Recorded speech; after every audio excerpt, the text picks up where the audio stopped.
Hi everyone, this is Zach with Magnum Bikes. Today we're going to go over the basic electrical and battery features that come on most of our bikes. We're going to start with the battery. The lock cord to remove the battery is going to be on the non-drive or left-hand side of the bike. You're going to get two keys. The keys are proprietary to each bike. What we're going to do is rotate that about a quarter turn. Battery will slide right out of there.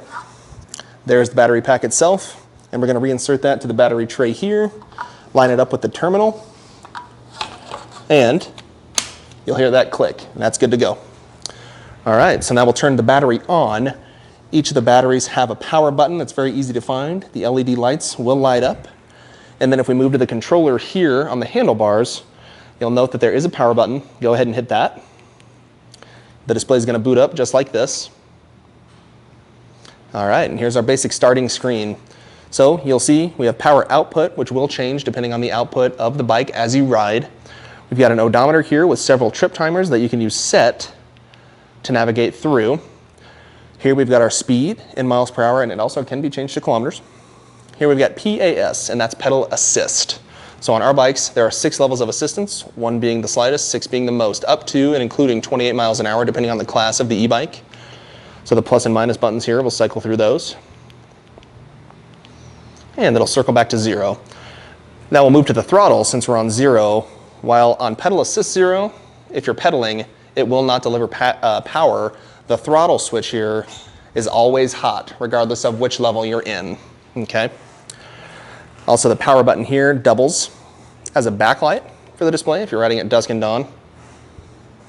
And we're gonna notice BMS here, as well as a battery indicator gauge. BMS is battery management system. Essentially what that is a real-time voltage output of your battery. You can more or less disregard this and fall back onto the battery bars.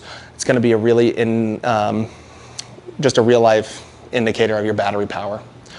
Another thing about the electronics on our bikes, you'll notice on the brake levers here, there are 2 cables coming out of them in addition to the hydraulic brake hoses. Those are what are referred to as brake cutoffs.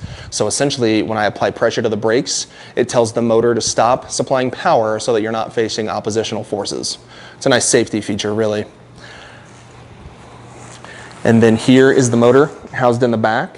Our models come with varying motors depending on price and function and intended purpose.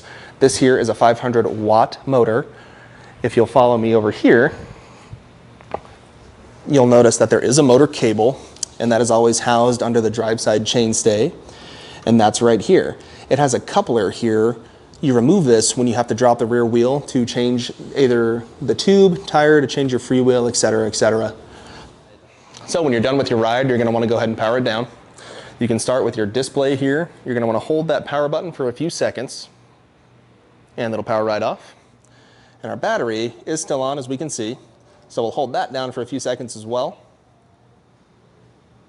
And there it goes. And your system is off now. And as far as that is the basic electronics of a Magnum bike. Displays vary a little bit, but they all display the same information. And they all have those universal up and down buttons, as well as the power and set. Thanks for watching, and if you have any questions, feel free to reach out to us. Happy to answer any questions for you.